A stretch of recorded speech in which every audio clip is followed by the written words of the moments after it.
y fue armando un sueño y una realidad de vida distinta, sin olvidar las raíces. Entonces, el lugar, el ir atrás en el tiempo y descendientes de aquellos que vinieron, como tantos de nuestros abuelos y bisabuelos. O sea, yo creo que a veces es muy difícil que se den las tres coincidencias: ir atrás, los descendientes y el lugar. Yo creo que en este momento somos privilegiados, porque en un país que a veces le cuesta tener memoria, esta es una reunión para hacer memoria de dónde venimos, qué somos y a dónde vamos. Pero no puedo dejar de agradecer a las dueñas de casa, Alejandra Folguera y Silvia Leibstein, que nos han abierto las puertas de esta casa, porque facilitaron todo, y eso es muy importante. De cualquier forma, vamos a empezar con un material muy interesante que preparó Eduardo Vázquez, que no puede en este momento estar acá por razones de salud, pero que fue muy interesante ir armando una especie de historias de la Carbonera enclavada acá en el casco histórico. Colaboró en el armado del PowerPoint Ana Orlandi, pintora, médica, nieta de Nazareno Orlandi, otro artista italiano contratado por el gobierno argentino y que pintó la cúpula nada menos que del Gran Esplendid e infinitas obras religiosas en el país. O sea, volvemos a dar vueltas constantemente en el tiempo, y eso es muy importante. Eduardo Vázquez trabajó en los equipos de preservación para estudiar la restauración de las casas más antiguas que quedaban del casco histórico, que eran la de Josefa Ezcurra, la que tienen ahora en Alsina y Defensa, que es la casa de Elorriaga, que también es sede del Museo Histórico, y posteriormente, por su trabajo, fue realmente entre los años 2005 y 2013, estuvo al frente del Museo de la Ciudad. Todos los equipos de restauración trabajaron bajo la iniciativa y el empuje del arquitecto queridísimo José María Peña. Hablar del patrimonio no es fácil, porque el patrimonio tiene valores tangibles e intangibles. Lo tangible es todo lo que queda material. Este lugar es patrimonio tangible. La Carbonera está acá y la hemos restaurado, se la ha rescatado. El patrimonio intangible es la forma de vivir que acompaña a esos lugares que logran sobrevivir. O sea, de esta reunión creo que tiene que salir algo muy importante.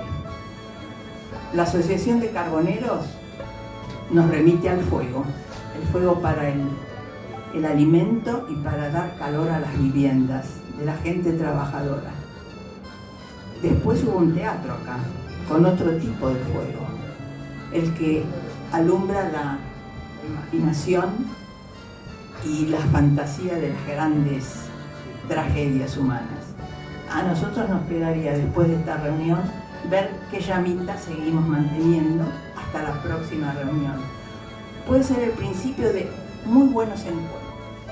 No los quiero detener más, queremos empezar ya con esta historia preciosa que hemos logrado rearmar. Bueno, fíjense bien. Lean, las letras están bastante grandes. Si hay alguna cosa que podamos agregar, perfecto. Dentro de la zona histórica de Buenos Aires está la Carbonera. Y eso es muy importante. Fíjense, el Museo de la Ciudad, el gobierno de la ciudad definieron un área histórica de patrimonio. Es como si dijéramos el casco histórico. Vamos a Roma y un casco histórico, vamos a cualquier parte del mundo y un casco histórico. Bueno, eso es lo que hay que preservar, porque todo lo otro, el progreso borra todo, se lleva todo. Alguna cosa tiene que quedar. Entonces, fíjense bien, nosotros tenemos acá, me siento porque estoy más cómoda. Entonces, se encuentra en la parte de el casco histórico de Buenos Aires según lo que se propuso en su momento. Por suerte se mantiene, eso es muy importante. Eso es producto del trabajo de planificación urbana que se va haciendo por distintas zonas a lo largo de los años. Seguimos, Anita. Fíjense, esto es interesante porque hay tres áreas. La de Avenida de Mayo, que se llama Catedral al Sur. Después tenemos este sector de allá, que yo estoy marcando, de ahí hasta el Parque Lezama, que es donde está la Carbonera, que sería San Telmo. Y después tenemos esta zona intermedia, que sería la que está definida entre Avenida de Mayo e Independencia. O sea, es como que hubiera tres zonas de esta primitiva planificación del casco histórico. Entonces, tenemos Avenida de Mayo, Catedral al Sur y San Telmo. Y nosotros estaríamos, si nosotros nos ubicamos en Avenida Independencia, digo la más importante, Independencia, acá tenemos Estados Unidos, Carlos Calvo, seguimos, Defensa, y nosotros estaríamos en la penúltima manzana, en la esquinita de la penúltima manzana. O sea, estamos a 1,5 cuadras de la Plaza Dorrego, a 1,25 cuadras de la iglesia de San Pedro Telmo, estamos a 1 cuadra de la Plaza Defensa, tenemos una ubicación impresionante. Mejor imposible. Seguimos, Anita. Cuando se armó Buenos Aires, como todos los dameros que usaba España para planificar, primero el fuerte, lógico, la tribu se defiende, primero el fuerte. La Plaza Mayor, fíjense, la Plaza Mayor, el Cabildo, sede de las autoridades, y la catedral. Si han viajado por algunos lugares de América y de la conquista española y de la colonización, van a ver la misma estructura. ¿Sí? Fíjense, la iglesia de San Ignacio es una de las prácticamente es la más antigua de Buenos Aires. La construyeron los jesuitas que vinieron en 1708, muy temprano, y que trabajaron precisamente cerquita de la Plaza Mayor. Después vamos a ver que se van mudando un poco más al sur, al costado, por una donación que se hace muy importante, y ponen su poder, diríamos, de gobierno y de trabajo en lo que es la manzana de las luces. Vamos a ir en el tiempo de 2-3 cuadras a la redonda, no más. Seguimos. Las iglesias más importantes son la más antigua, dijimos que era la de San Ignacio, después tenemos la de San Pedro Telmo, que en realidad es de Nuestra Señora de Belén, también por una donación muy importante, y que se fue haciendo y mejorando de alguna u otra forma en el estilo del arte religioso español que se trajo después. No se olviden que los jesuitas trabajaron con las misiones y pasaron todo el arte popular, la artesanía, a la gente de América. ¿Se acuerdan de la película La Misión? Dos formas distintas de transmitir la conquista, a través de la cultura específica y de paso a través de la defensa del territorio frente a Portugal. Entonces, en este caso, tanto en San Ignacio como acá en San Pedro Telmo hay visitas guiadas hermosas. Aprovecharlas porque valen la pena. Seguimos. Tenemos, por ejemplo, algunas de las viviendas que se mantienen. Alsina y Defensa, ahora está muy modernizada esta esquina. Es sede del Museo Histórico, del Museo de la Ciudad. Pero en mucho tiempo, bueno, en mal estado, no se la podía mejorar. Visítenla, es muy distinta a como estuvo, a como estuvo muchos años en el piso de arriba, enfrente, justo también Alsina y Defensa. Y abajo está la farmacia La Estrella, que hay que visitar, es una joya. Entonces, esa es una de las primeras, mejor dicho, que quedan casas muy antiguas, se las fueron restaurando. Al lado de esa, al lado de esa, sí, al lado de esta, estaba la casa de Encarnaciones Escurra, Puñada de Rosas, que estaba muy destruida.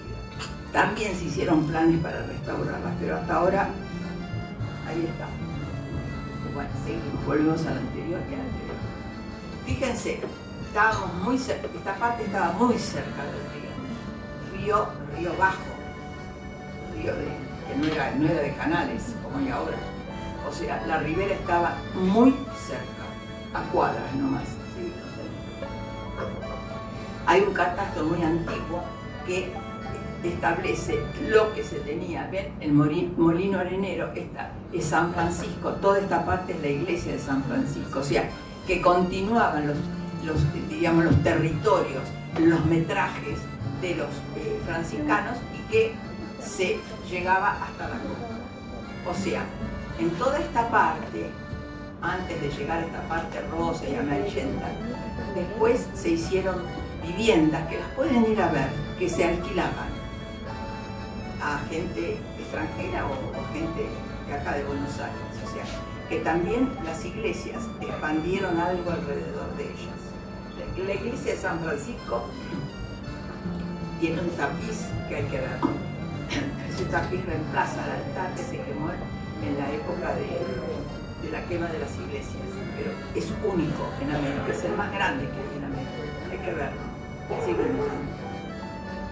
También sobre la calle Belgrano hay otra foto muy antigua de lo que fue la casa, de lo que era la casa de Basavilbaso, pero que era donde estaba la aduana. O sea, hay muy pocos lugares en vivo y en directo, con ladrillos que quedan en pie. Este quedó en fotos. Seguimos. Una cosa exótica es que muchas veces, una vez se hizo un ferrocarril que recorría la costa, toda la costa de Ensenada, que toda la parte de rieles y la parte incluso de la estación. Anita, seguimos todavía, ¿sí? Seguimos, sí, para que vean. La parte de la estación, todo eso se compró y se trajo de Madrás. Iba a ir para Madrás y un inglés, Whitehill, lo compró, lo desarmó y lo trajo y lo armó. Y llevaba todos los productos por la costa de Ensenada. Duró no mucho tiempo porque después un incendio lo destruyó. Pero recuerdan algo, los rieles, los ferrocarriles transmiten todo. Primero el comercio y segundo la cultura. Tercero, la forma de vivir de la gente. Por eso las vías de comunicación son claves para cualquier país que quiera avanzar. Las colonias lo sabían muy bien eso.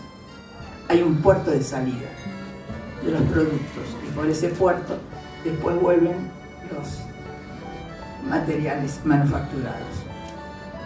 Seguimos ahí.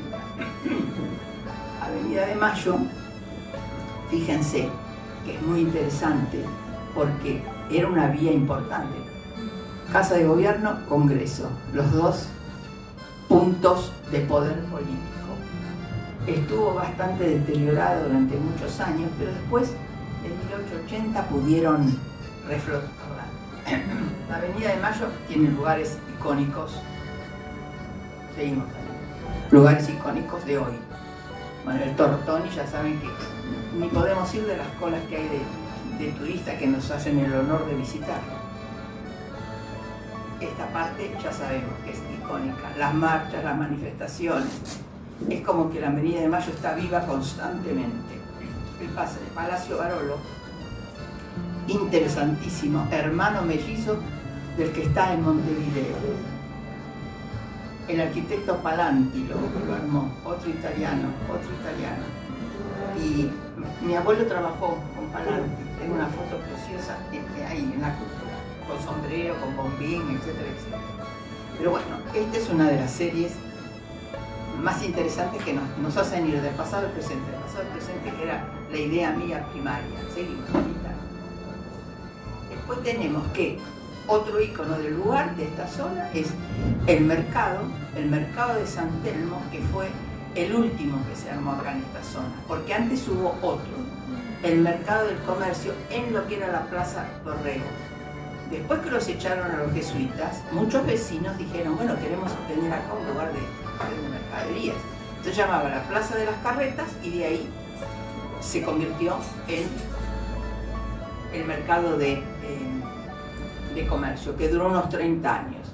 Estas son fotos actuales. Fíjense todo el artesonado que tiene de hierro, es único en el mundo. Bueno, es un estilo determinado. Muchas estaciones de Europa, incluso de Italia, de Francia y demás, tienen la misma estructura. Por ejemplo, es importante cómo se hizo, gracias al empuje del Museo de la Ciudad con la persona de José María Peña, armar un lugar específico, que es el que está acá, 1,5 cuadras. En 1970 se logró, a través del Museo de la Ciudad, que se hiciera la Feria de San Pedro Telmo. Hay gente que va a Buenos Aires, vamos a la Feria de San Telmo, vamos a Les Halles en París, o vamos, no sé, al Rastro en Madrid. Es como una etiqueta. Nos identifican, no solamente, pero muy abundantemente por la Feria de San Telmo. Como pasen el paseo por la Boca, van a la Boca, la guía de la catedral, en fin, las ciudades más antiguas, bueno. Pero la Plaza de San Telmo es religiosa y la tenemos nosotros a 1,5 cuadras. O sea que la ubicación de la Carbonera es interesantísima, porque está pegada prácticamente. Seguimos, Anita. Entonces, fíjense, esto que es interesante es cómo nosotros alrededor de esta especie de mapa muy deteriorado, muy viejito, por decir así, poco conservado, hemos ido desarrollando una forma de vivir. Buenos Aires es una forma de vivir. La gente de Buenos Aires tiene una forma de vivir. San Telmo tiene una forma de vivir. La Boca tiene una forma de vivir. Algo de todo eso nos vamos a encontrar hoy con la charla de nuestros amigos de la Asociación Genovesa Argentina Carboneros Unidos. Es una perla que los hayamos ubicado y que estén acá ellos en el lugar donde estuvieron sus ancestros. Realmente es un privilegio, creo, para ustedes y para nosotros, que tenemos de otros lugares que han venido, nuestros antepasados. Volvé a... Finalmente, no solamente los lugares que diríamos históricos y demás que caen bajo las disposiciones, diríamos, legales. Mucha gente tomó casas viejas, las compró, las restauró. Al principio no estaba muy claro si valía la pena o no, uno buscaba los espacios. Pero hay lugares y casas muy interesantes que se fueron de a poquito arreglando, restaurando y demás. Todo eso está protegido. Los frentes por lo menos están protegidos. Pero se necesita más, se necesita mucho más. Ahí ya los organismos pertinentes, que una charla futura con Eduardo Vázquez nos puede ilustrar, tienen que moverse mucho. Lo mismo que en la Boca, creo que hay lugares donde realmente hay que rescatar lo que fue importante. Me acuerdo la Carbonería, que era una galería de arte hace años, que es donde vivió Quinquela Martín, la Carbonería, cerquita de Caminito. O sea, este es el lugar donde estamos.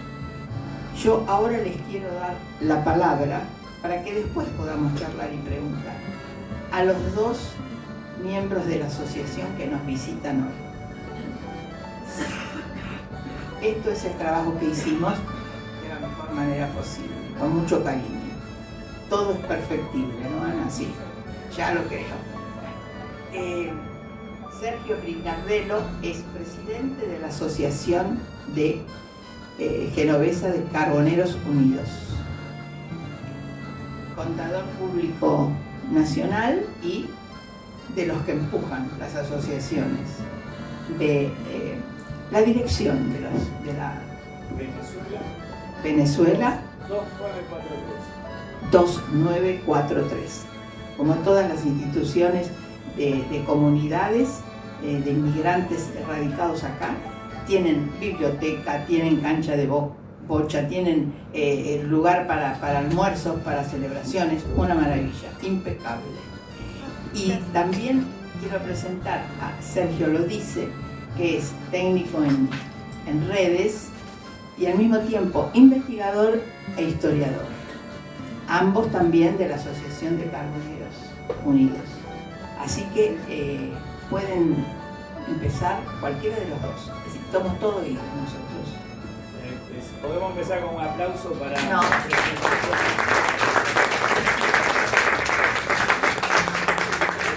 Eduardo Vázquez. Eduardo, muy bien, sí. Para ustedes dos, yo, como presentadora y elaboradora del PowerPoint. ¿Cómo no?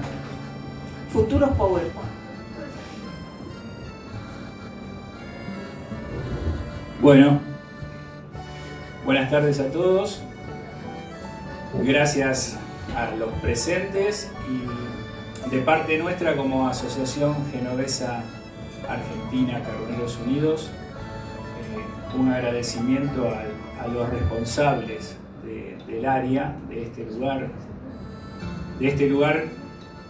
que, como dijo Gloria, es histórico, para nosotros en particular, muy histórico por estar relacionado con la actividad que originariamente aglutinó a nuestros asociados, por eso carboneros, al ser este un espacio donde funcionó tiempo atrás una carbonería, y un honor que ese espacio no se haya perdido, que se haya restaurado, que se haya transformado en este lugar tan cálido, y que a su vez, más allá del emprendimiento comercial, detrás de ese emprendimiento comercial esté este objetivo de darle al mismo un ámbito cultural. Así que coincidimos con las palabras de Gloria respecto a las 3 preguntas para poder ejercer la memoria. De dónde venimos, quiénes somos y a dónde vamos. Así que les voy a hacer un raconto de dónde venimos nosotros. La Asociación Genovesa Argentina Carboneros Unidos está transitando su año número 125. Es del 10 de marzo de 1901. Originariamente no se denominaba Genovesa Argentina, sino Cosmopolita, porque más allá que la mayoría de los carboneros eran italianos y dentro de esa gran mayoría, una gran mayoría eran libres genoveses, algunos carboneros no eran italianos. Y como se creó con un objetivo gremial de aglutinar a todos los que desarrollaban el comercio de la venta de carbón vegetal y de leña, que como dijo Gloria apuntaba a la cocina y calefacción tanto de lugares comerciales como también de las casas particulares.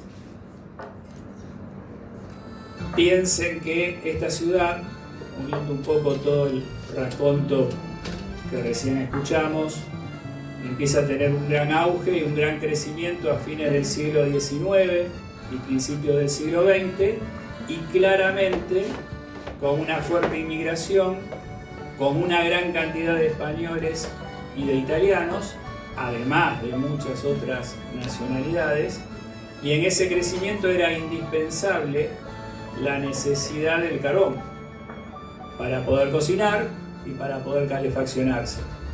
Eso hizo que en la década de 1920, en la ciudad de Buenos Aires, que es el ámbito donde nosotros nos estamos desarrollando esta charla, llegó a haber alrededor de 4.000 carbonerías.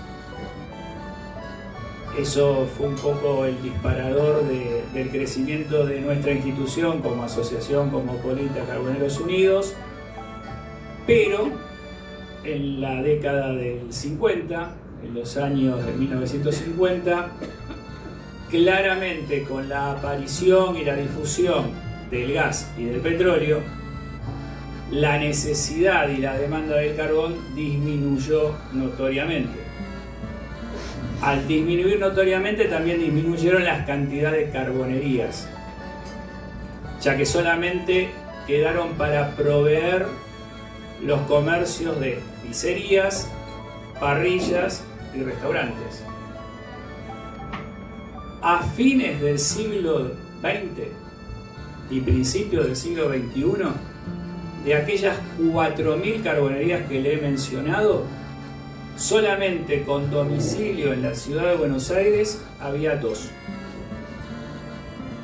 Y en este momento, con domicilio en la ciudad de Buenos Aires, solamente una en Parque de los Patricios.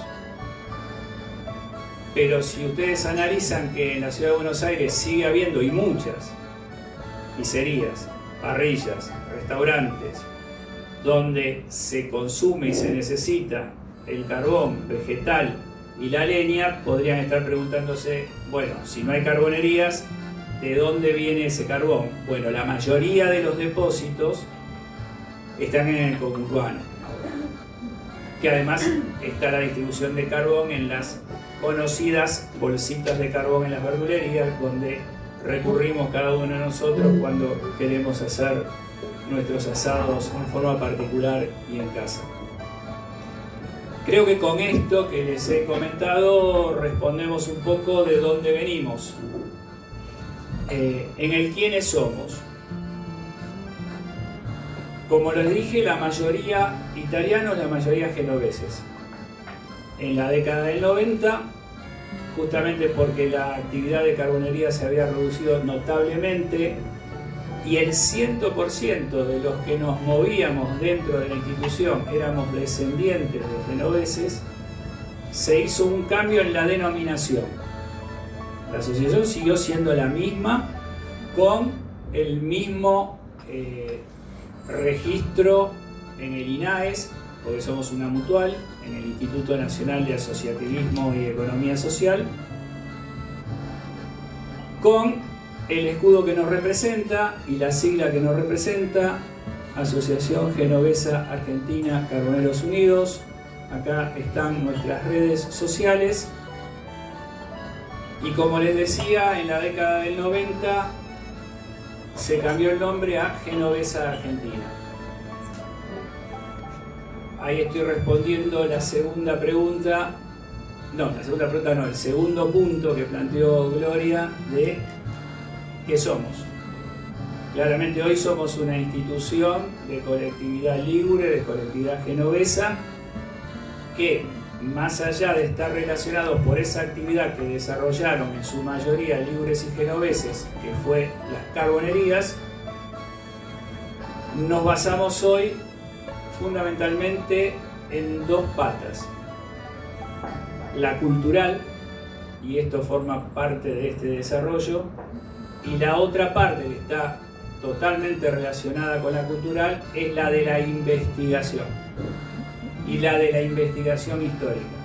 Y en esa investigación histórica, no solo de qué fueron las carbonerías, de qué hicieron los carboneros, es también qué hicieron los genoveses o los ligures en general.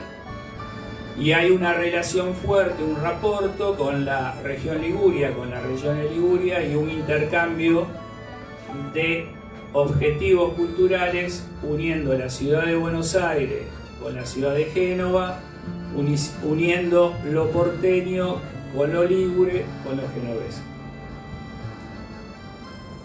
Y lo último es hacia dónde vamos. Creemos que esas 2 patas la queremos solidificar. Queremos ser una institución que realmente desarrolle más y mejor actividades culturales, Nos parece que esto es un primer paso dentro de este ámbito y aprovecho para agradecer a los hermanos Yeso, Fernando acá presente y Martín, que como descendientes de genoveses fueron los que nos contactaron, y a partir de que nos contactaron y de su amistad con Gloria y de que existía este espacio que justamente es la Carbonera, se unió todo. Y como dijo Gloria y comparto, ojalá este sea el primer paso y haya varios pasos más con charlas similares, diferentes, con contenidos que podamos ir desarrollando. Particularmente para poder hacer eso necesitamos de ellos. Cuando digo ellos me refiero a Sergio Lodice, amigo, historiador, investigador, lo conozco de los años 90, es historiador oficial del Club Atlético Boca Juniors, pero además es un historiador que conoce el nacimiento del fútbol en la Argentina de una manera que, no les miento, es reconocido por sus pares, o sea, el resto de los historiadores de otros clubes de fútbol y del fútbol en general, como el que más sabe de los primeros años del fútbol argentino, y para nosotros es un orgullo que esté colaborando en la investigación y en la búsqueda de conocer más de los carboneros y de los genoveses. Y cuando dije ellos es porque no está presente el doctor abogado Javier Vaca, especializado también en genealogía, que nos está dando una mano con muchos objetivos y proyectos, el principal de los cuales hoy es el estar elaborando ellos dos el libro de nuestro 125 aniversario, que esperamos con ansias poder presentarlo cuando cumplamos los 125 en marzo del año que viene, y ya me voy adelantando, quizás como parte de los festejos de los 125 podamos tener otra charla acá con un contenido similar. Le voy a pasar la palabra a Sergio Lodice para que hable y nos explique un poco qué significa esto de estudiar, de investigar en forma seria y por lo tanto de informar en forma seria y verídica.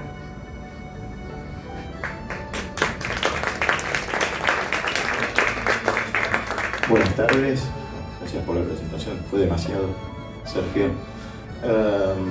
Hace un momento Gloria mencionó una de las primeras preguntas de la filosofía, que era de dónde venimos, quiénes somos y hacia dónde vamos, que después, bueno, utilizó Sergio Brignardelo.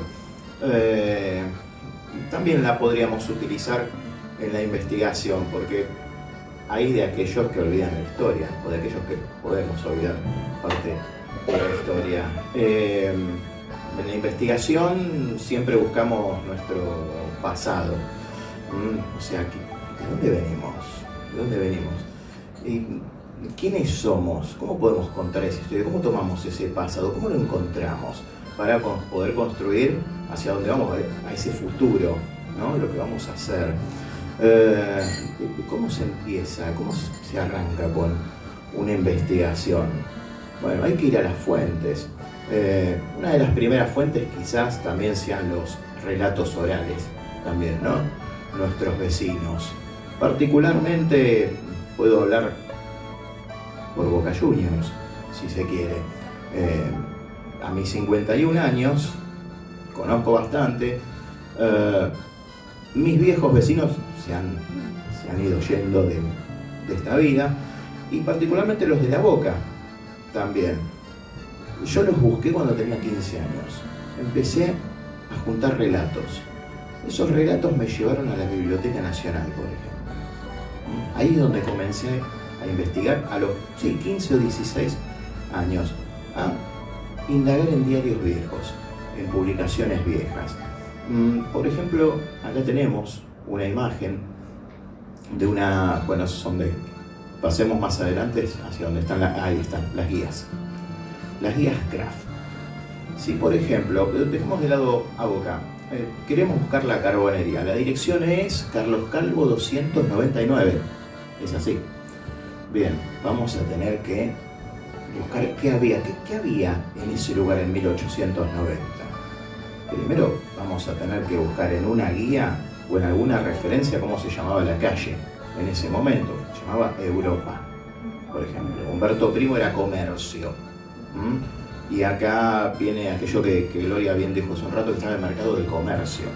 También por eso esa calle Humberto Primo se llamaba Comercio. Y así un montón de cambios de nombre en las arterias de ese Buenos Aires incipiente, si se quiere. ¿Cómo buscamos esa calle? Por ejemplo, la guía Kraft. ¿Qué era la guía Kraft? Era una guía en la cual se podía buscar por domicilio que había. También se podía buscar por nombre, por apellido. Y también, por ejemplo, las carbonerías que había. O sea, se buscaba de 3 maneras distintas. No había guías telefónicas, por supuesto, todavía. Por ejemplo, en 1890, 299, Comercio, ¿vamos a encontrar la carbonería? Seguramente sí, pero no la vamos a encontrar, por ejemplo, a esa altura, el 299. En aquel momento, sí, yo creo que en 1890 ya había cambiado. Anterior a 1887, las manzanas, estos 100 metros que nosotros reconocemos cuando caminamos, se contaban de a 50 números nada más. O sea, Plaza de Mayo, venimos para el lado de Victoria, que hoy es Irigoyen, se contaba de a 50 números. O sea, al llegar estamos en Balcarce al 700, al 900, y más o menos sería Balcarce al 1900 o 2000.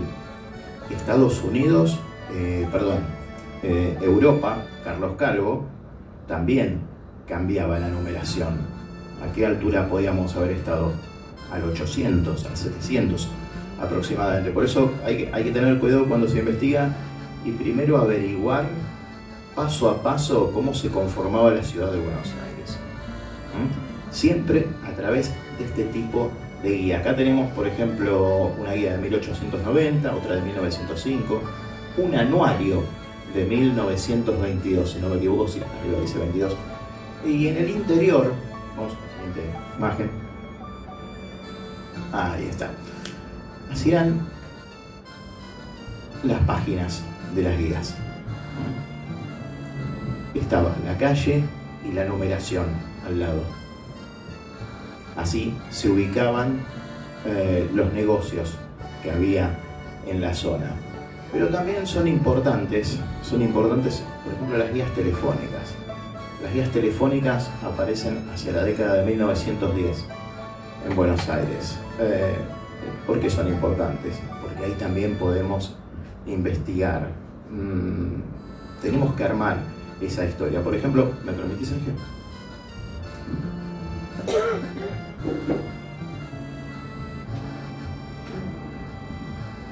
Acá tenemos una guía telefónica.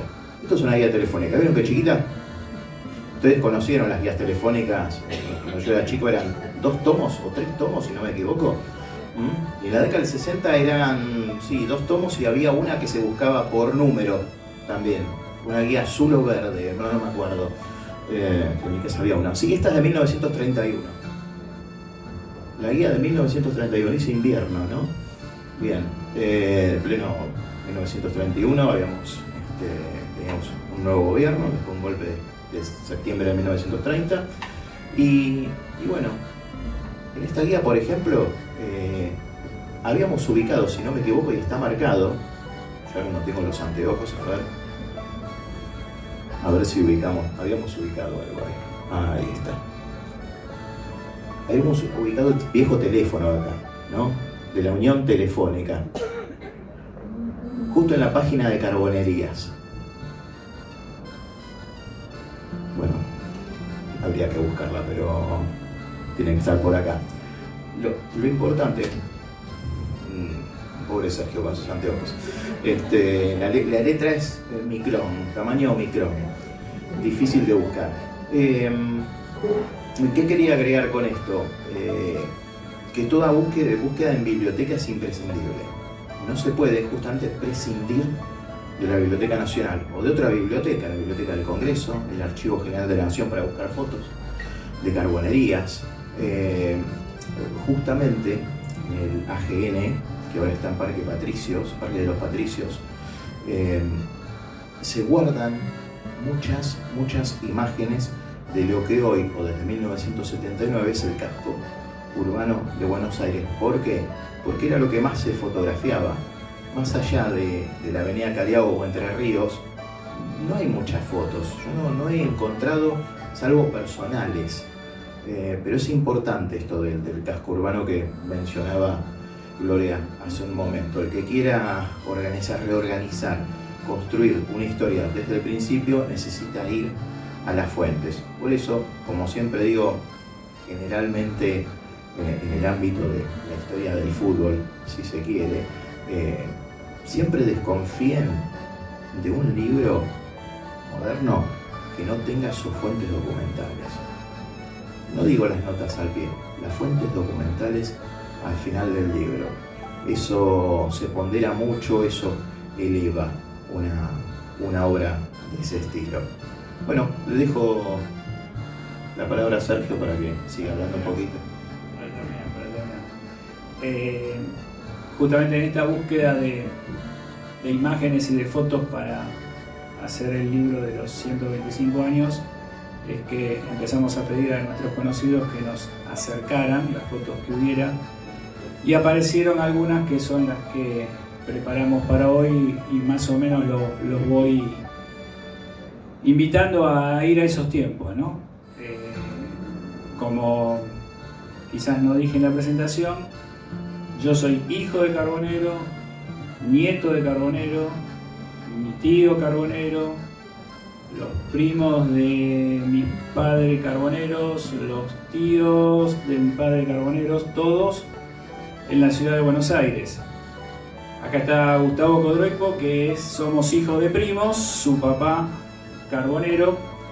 Así que bueno, claramente tenemos una identificación muy fuerte hoy como autoridades de la Asociación Genovesa Argentina Carboneros Unidos, pero también como hijos y descendientes de genoveses. En esta foto están el papá de él y mi papá con el camión, claramente en una zona portuaria. Pasamos a la otra. Este es mi tío, esto es en una carbonería en el barrio de San Cristóbal, en Jujuy, San Juan. Esto en los depósitos, acá le vamos a pedir seguramente a Sergio y Javier que nos ayuden en algún momento a la ubicación, y seguramente lo ubicarán muy rápido de dónde eran esos depósitos, si eran en la estación del Tren de Retiro o en la estación conocida como de Buenos Aires, detrás de la cancha de Huracán, que eran generalmente los dos lugares donde llegaban el carbón vegetal y la leña de Santiago del Estero y de Chaco. Sí. La otra.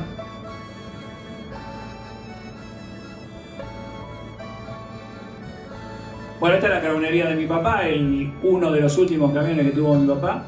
Mi papá está ahí manejando con el primo, el hijo del primo y otro hijo de un socio, y en una zona cercana acá, el barrio Balvanera, cercano a Once, cercano a la sede nuestra. Esto es Pasco 281, cerca de Santa Rosa de Lima, cerca del centro gallego, Pasco entre Moreno y Alsina. ¿Alguna foto más o si no vamos a los dos personajes? Bueno, y para terminar un poco y unir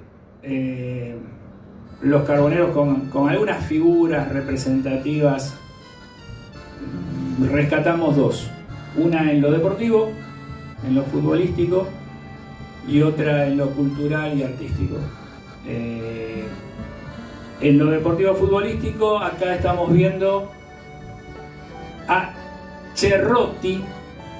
En verdad el apellido era Cerrota, pero fue conocido como Cerrotti, jugador de Boca Juniors, 99 partidos jugados, 33 goles, 8 títulos oficiales con Boca, campeón sudamericano con la selección argentina en 1925.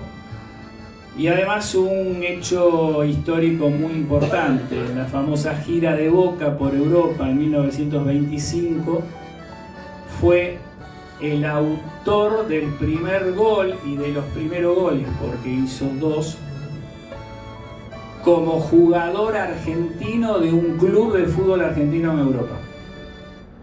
El 5 de marzo de 1925, en el primer partido de esa gira, en Celta de Vigo, Boca gana 3-1. Los 2 primeros goles los hace Cerrotti, y la particularidad es que era carbonero, era carbunín, y llegaba a los entrenamientos e incluso a algunos partidos sin poder lavarse, y es decir, entrenaba o llegó a jugar con ese polvillo de carbón que tanto caracterizaba a los carboneros. Y después no trajimos imágenes porque claramente es muy conocido por todos nosotros. El otro personaje representativo de lo carbonero es el gran Benito Quinquela Martín. No por ser carbonero o por ser genovés, pero sí por ser hijo de genovés carbonero, porque su padre adoptivo, que le dio el apellido Quinquela en italiano y que después Benito lo cambió por la Q para que se lo pronuncien correctamente, y ese Benito pequeño que empezó en la carbonería de su padre a pintar con el carbón y llegó a ser lo que es hoy un representante del arte argentino en general y de la ciudad de Buenos Aires, particularmente del barrio de La Boca, pero de la ciudad de Buenos Aires. Muchas gracias de vuelta a todos los que agradecí al principio, no los voy a volver a nombrar a cada uno, sí a la Carbonera, y quedamos a disposición para posibles eventos y charlas. Un placer, en realidad un placer, porque muchísimas de estas cosas no las sabíamos, y eso es muy importante, transmitir lo que somos hacia lo que vamos. De cualquier forma, hoy es el Día de la Madre. Ya que estamos, no podemos dejar de recordar y homenajear a las madres carboneras, que trabajaron mucho para que sus hijos alcanzaran sus propios sueños y los de ellos. Habrán trabajado mucho, pero con mucha alegría, como es el trabajo que hace todo inmigrante. El inmigrante mira para adelante, no se olvida de las raíces, pero mira para adelante. No tiene tiempo de mirar mucho para atrás, tiene que conseguir el sueño que vino a buscar. Si alguno quiere hacer una pregunta, aprovechemos, porque esto es un lujo, el tener a estos 2 personajes y a este otro compañero carbonero. Así que, con mucho gusto, pregunten si quieren. Hay algo, yo tengo una duda, o sea, ¿por qué Génova y no otra ciudad de Italia se encargó de mantener esta especie de línea de trabajo? Con Sergio, con Javier, pero ya históricamente nos veníamos preguntando también todos nosotros, no existe un lazo de por qué carbonero acá, los genoveses. No es que la actividad de carbonería era una actividad que la desarrollaban en Génova, llegaban acá y continuaban con esa actividad. No. Lo que deducimos, y en forma comparativa con otras colectividades, es que seguramente a fines del siglo XIX algunos genoveses han comenzado, por radicarse en zonas portuarias, en La Boca y demás, a esta actividad, y a partir de ahí iban recibiendo a familiares, amigos, a conocidos, y lo iban introduciendo en la tarea en la que más cómodo estaban, que era la de carbonería. Y cuando digo comparado con otras colectividades, especialmente los que tenemos un poquito más de edad, recordamos que siempre pensábamos un almacén gallego, tintorería japonés, y Seguramente no es porque ese japonés en Japón tenía tintorería, es probable que haya desarrollado primeros japoneses esa actividad y después los que vinieron, también recepcionados por sus compatriotas, lo fueron introduciendo en la tarea. Nosotros deducimos, no tenemos certeza de que por qué la mayoría de los carboneros en la ciudad de Buenos Aires eran libres, eran genoveses. Creemos que fue esa. No es que la traían esa actividad porque la hubieran desarrollado allá. Sí, tengo una pregunta. El puerto tiene mucho que ver con el puerto de Génova. El puerto de Génova a nivel exportación de los italianos. El puerto y la industria, ¿no? De Génova. Sí, es claro que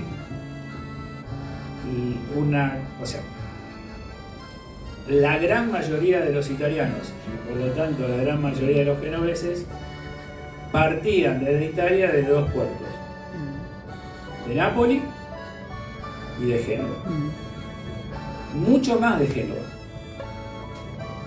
A tal punto de que muchas de las recepciones de esos inmigrantes que llegaban a la Argentina figuran procedencia Génova, y quizás se puede pensar que eran de la ciudad de Génova y en realidad era que partían de la ciudad de Génova, pero eran italianos no genoveses. Debe haber ayudado que aquellos genoveses que estaban emparentados laboralmente allá con el puerto y con los marineros, cuando llegaran acá, en vez de irse al interior del país o de la ciudad, se hayan quedado fuertemente en el barrio de La Boca como puerto de la ciudad de Buenos Aires y hayan desarrollado actividades comerciales, industriales, desarrolladas a lo portuario. Y dentro de eso portuario, a todo lo que tiene que ver con el carbón y la leña como combustible. Pero sí es parte de la investigación que estamos haciendo ahora en cuanto a la unión de esta actividad, y justo en esto que está impreso acá hay mucho investigado por el ausente Javier Vaca. Él lo une a mucha actividad con el carbón en la Liguria y en Génova, pero es el carbón mineral, no el vegetal.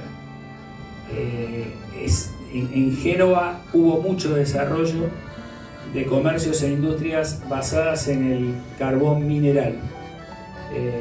Incluso están emparentados muchos industriales y grandes comerciantes ingleses y genoveses, incluso en los primeros años del club de fútbol del Genoa. Hay muchos primeros presidentes y directivos del Genoa que estaban relacionados con la actividad del carbón, pero no tiene nada que ver con nosotros, porque nosotros es todo carbón vegetal y leña. Cuando hablamos de nosotros como Carboneros Unidos, cero carbón mineral. Más fuerte, Fernando. Sí, no soy un especialista, pero claramente es un uso más industrial. Sí. ¿Y cuándo empiezas con las clases de genovés para recuperar la lengua? Dos cositas. La primera, respecto al carbón mineral o al carbón vegetal, justamente en esto de que nuestra institución fue una institución gremial, hubo una lucha en aquellos años del principio del siglo XX tratando de lograr, los que trabajaban con el carbón vegetal, de que se declarara la actividad por la salud una actividad con ciertas condiciones, pero nunca se logró porque nunca se comprobó que el carbón vegetal afectara la salud, aunque uno lo respirara. Yo lo respiré mucho porque siempre colaboré con mi padre, hice reparto de carbón. Es más, cuando me inscribí por primera vez en la AFIP, yo figuro como carbonero, pero nunca se logró. En cambio, los que sí trabajaban en las minas de carbón, o sea, en el carbón mineral, sí se generaron muchas enfermedades y sí se generó con el paso del tiempo alguna legislación protegiendo a los que habían trabajado en esas minas de minerales. Pero estoy hablando sin saber mucho. Todo esto último que digo lo digo como en una charla de café o como título. Respecto a lo segundo, a lo que preguntaste, claramente en mi caso como hijo nos sentimos en falta, yo me siento en falta por no hablar el genovés. Si acá en este momento tenemos la particularidad de que se haya presente un genovés. Lucas Spinelli, que llegó hace 2 días de Génova, nacido en San Pierre de Arena, y hoy nos está visitando, es genovés, es nacido allá. Hay una problemática también en la Liguria, que se está perdiendo también la lengua, pero también es verdad que existen instituciones culturales, la principal de ellas la Consulta Ligure, que es la que está tratando incluso con programas televisivos de reflotar la lengua y de hacer una especie de censo en el mundo, de ver dónde hay gente que hable la misma. Yo lo entiendo 100%. A mí me habla alguien en genovés y a veces no distingo si me están hablando en español, en italiano o en genovés. Nunca me atreví a hablarlo. Creo que es uno de mis objetivos. Y para eso probablemente durante el próximo año se contactó un muchacho joven de 20 y pico de años desde allá, de la Liguria, interesado en dar clases a distancia. Seguramente lo concretaremos con él y trataremos de coordinarlo lo más seriamente posible con un docente de italiano, que es el docente de italiano en el Departamento de Cultura de Boca, Cristian Perazzo, también de origen genovés, que en su momento había presentado un proyecto en el Departamento de Cultura de Boca. Más que dar clases de genovés, empezar con una especie de taller. ¿Sí? Empezar de a poquito a transmitir algunas palabras, algunas frases, y creo que bueno, con ese dueto que encontré, digamos, el que nos enseñe de allá y un coordinador docente que nos enseñe acá, creemos que es muy probable. Ya estamos buscando unas 10 personas que hablan genovés, las tenemos ubicadas por familiares o amigos, ya gente grande, como para arrancar con ese taller, que claramente allá están muy interesados en esto, y para nosotros es un compromiso lograrlo. Hay palabras incorporadas en nuestro hablar en la ciudad de Buenos Aires que son genovesas, y probablemente algunos lo sepan, otros no, pero las 3 más conocidas, por supuesto, es el pesto. La otra que muchos quizás no la identifican como genovesa, y no es italiana, que genovesa es fainá, con acentuada en la A. Yo me enojo mucho con aquellos mozos cuando uno pide fainá, le dice, te traigo la faina. No, es fainá, acentuada en la última A. Y siempre a todos los mozos trato de, sin ser pesado, corregirla. Exacto. Entonces, muchos lo fueron incorporando en el lunfardo, y otra de las palabras de nuestro lunfardo, que es pura genovés, y quizás ahora los jóvenes no sepan lo que significa, pero muchos de los que somos no tan jóvenes sí, pelandrún. Pelandrún es una palabra genovesa, no es una palabra italiana.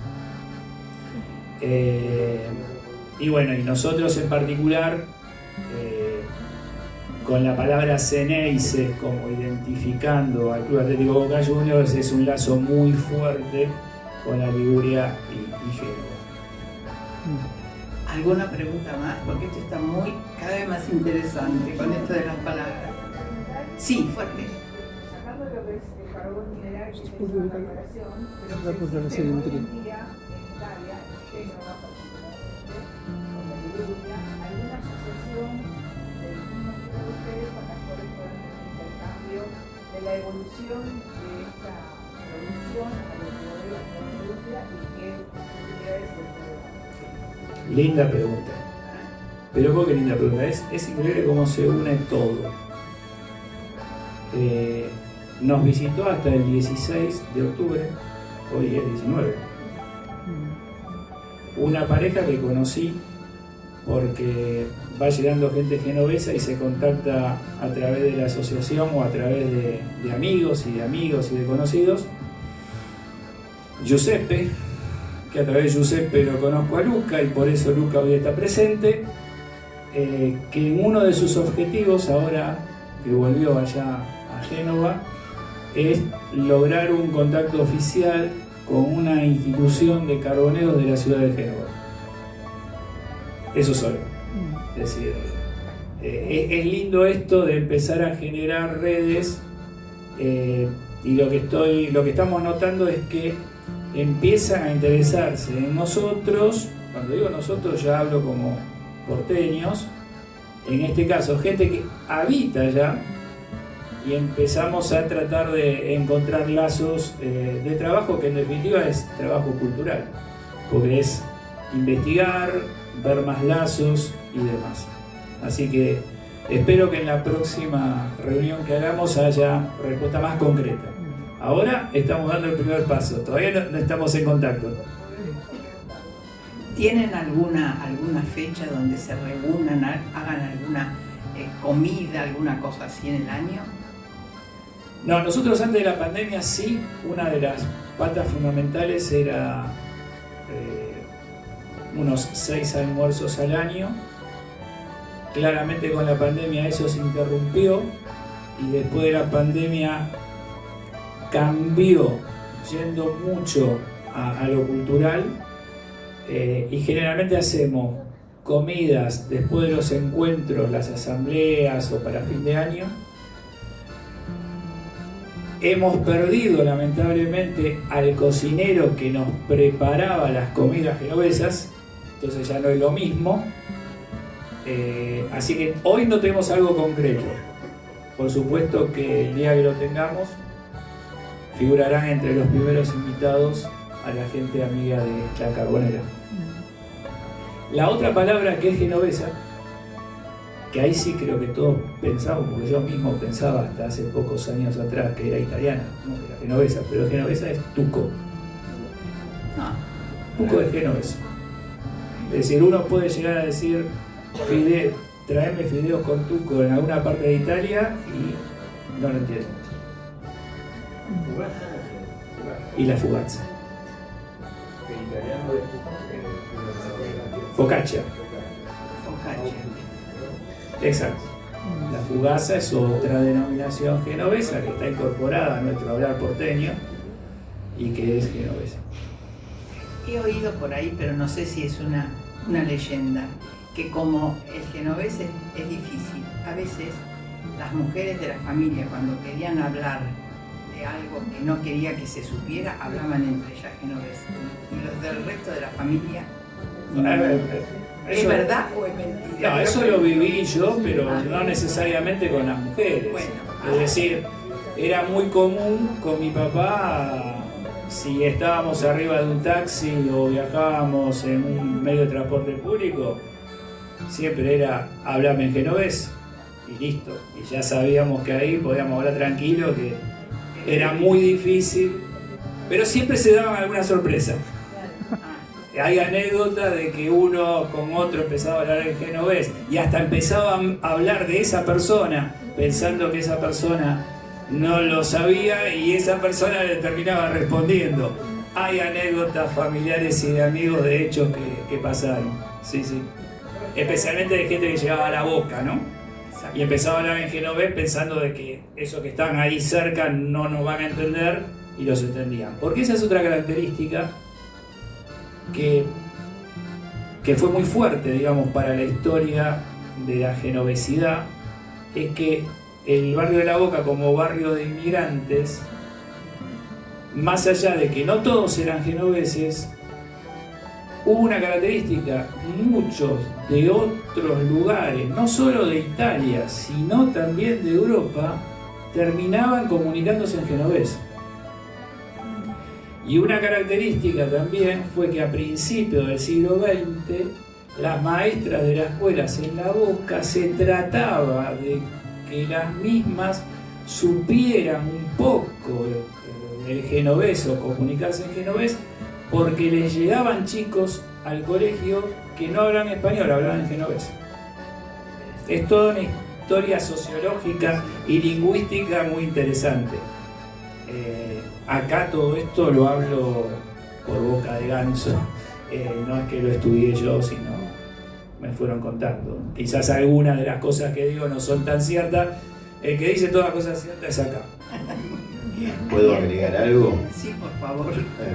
Para que lo decía Sergio, en la gira que hiciera Boca Juniors en 1925, durante los meses de marzo y junio, que visitó 3 países que fueron España, Francia y lo que era la República de Weimar, que era el ex imperio alemán.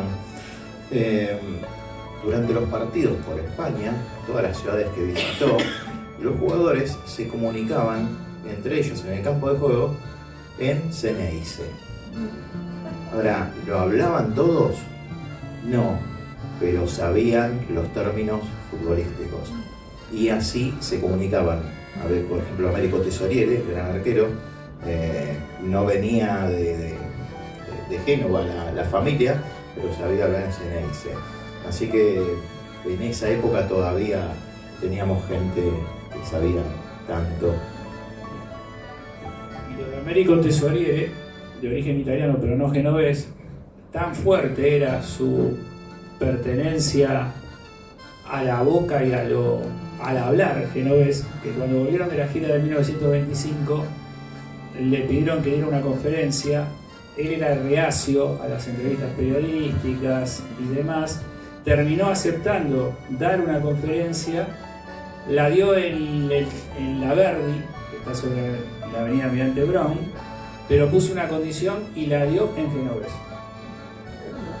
O sea, son todos hechos muy particulares, que esto que estoy contando acá y que nos llama la atención acá, lo que estoy notando es que le empezó no a picar el bichito, a llamar más la atención a la gente allá en Génova, en Liguria. Es muy fuerte, ¿no? Que a la distancia haya pasado esto y recién ahora algunos lo estén sabiendo. Pero también es importante, o sea, recordar que el ser humano se distinguió de las bestias por la palabra. Y acá estamos hablando de una transmisión de palabras en un idioma X, en un dialecto X. Entonces, a mí me parece que es importante que también como reflexión de esto nos quede que la tecnología nos puede dar muchas cosas, pero ojo que no nos quite la posibilidad de la palabra. De la palabra esta que estamos teniendo acá nosotros hoy. Oírnos unos a otros. Más allá del mensaje.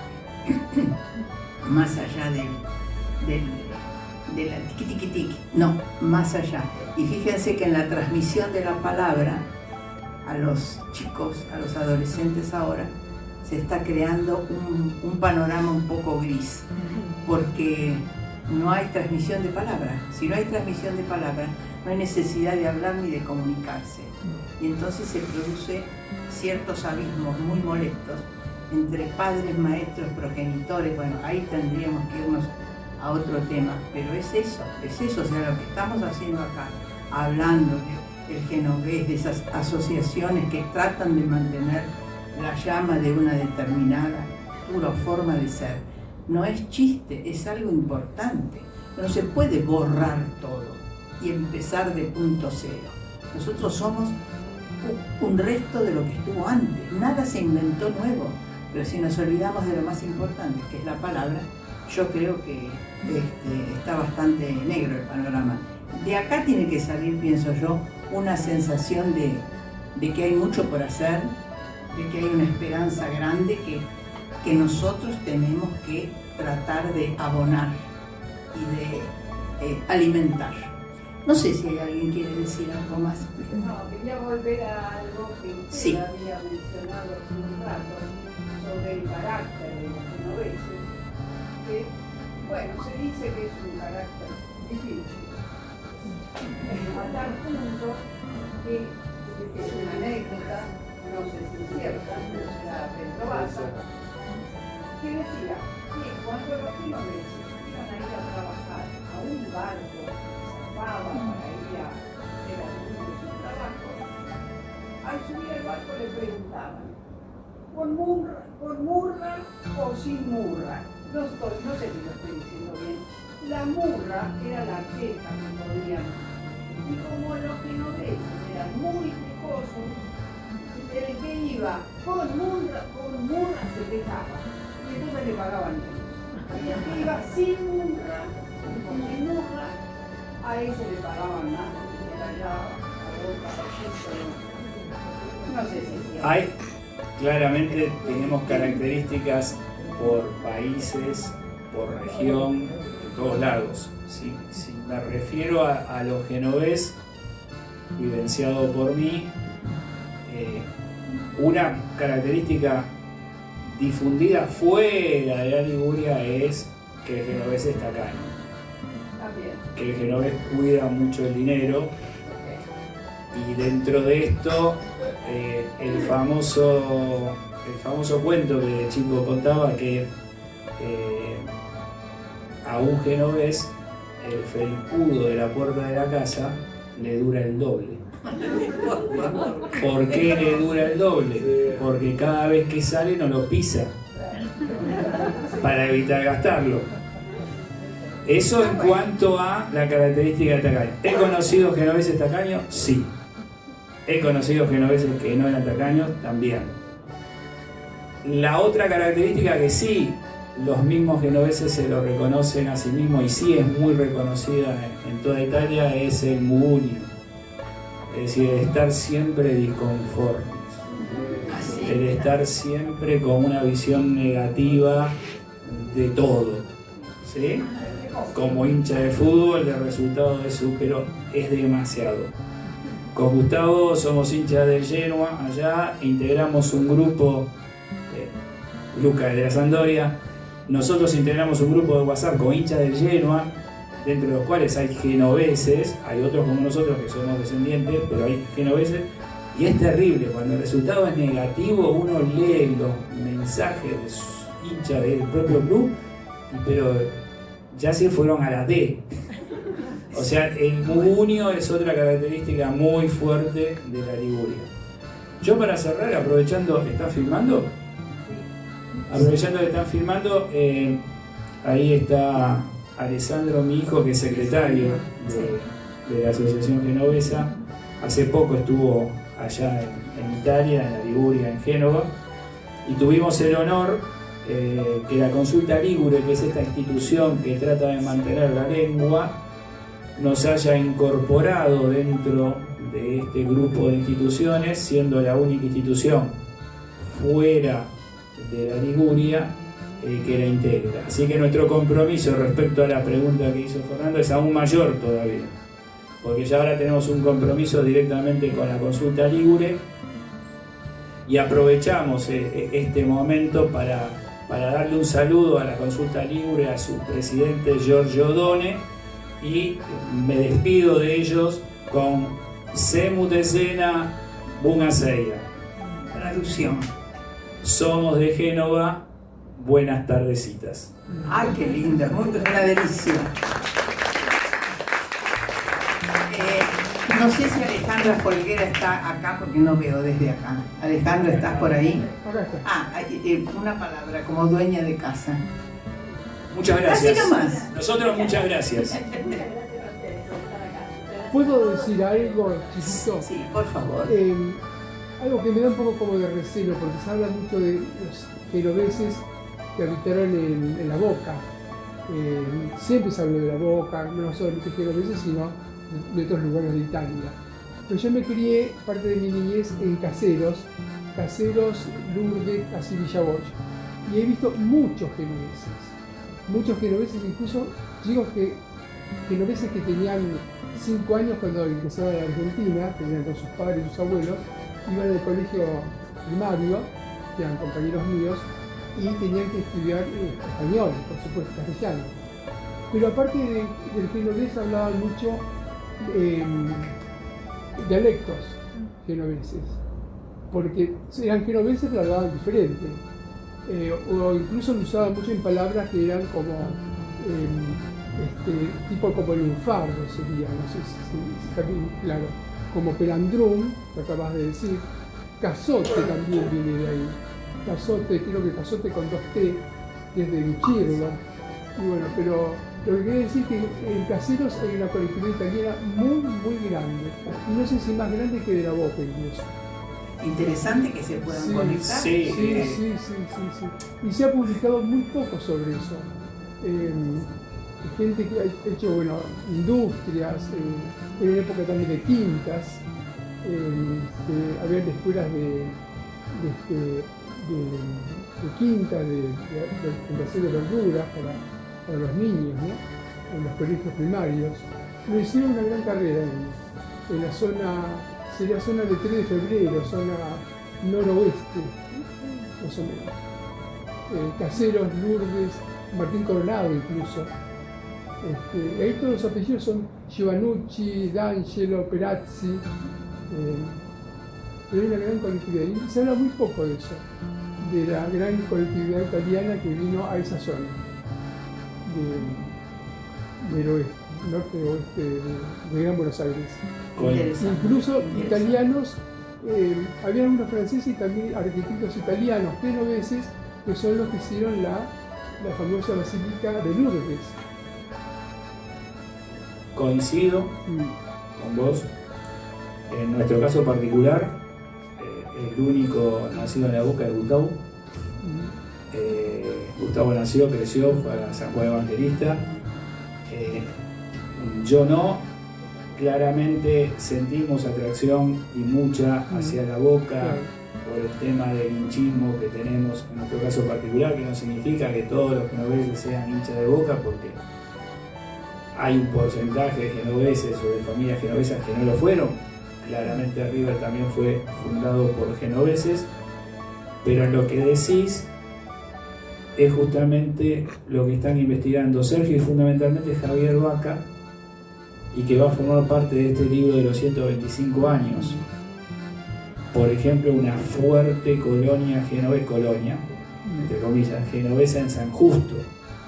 Es decir, hay muchos genoveses distribuidos no solo en la ciudad de Buenos Aires.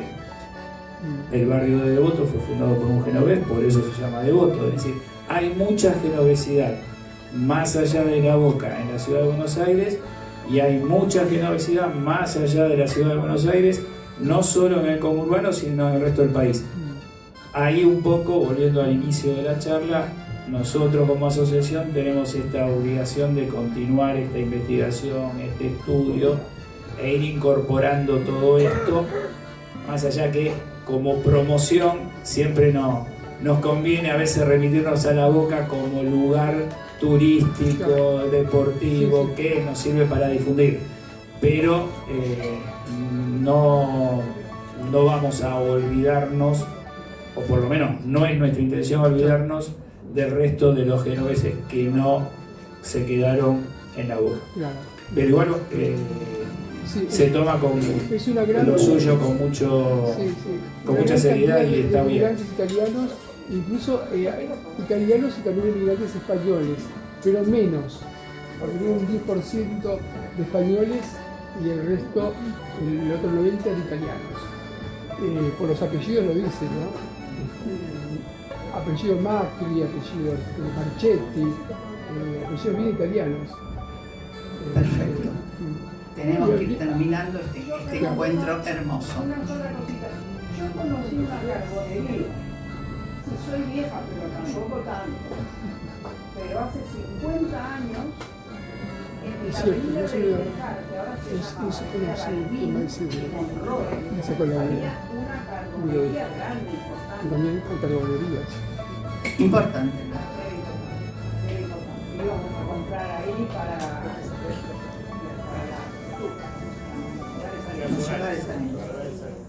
Bueno, y en Caseros también había muchas carbonerías con forrajería, que era una especie de unión de cosas, ¿no? Forrajería, eran cosas para los caballos. todos estos datos quedan para la próxima reunión que hagamos, que se va a dar, porque Yo ya voy a cerrar porque tenemos que pasar a otra actividad dentro de esta casa. Pero volvemos al principio. ¿Sí? Se dio un círculo donde terminamos uniendo distintos hilos. Ha sido un privilegio para todos nosotros. No es fácil. Así que nos vamos contentos, muy, muy felices, muy felices. Y que se repita pronto. ¿Eh? Sí.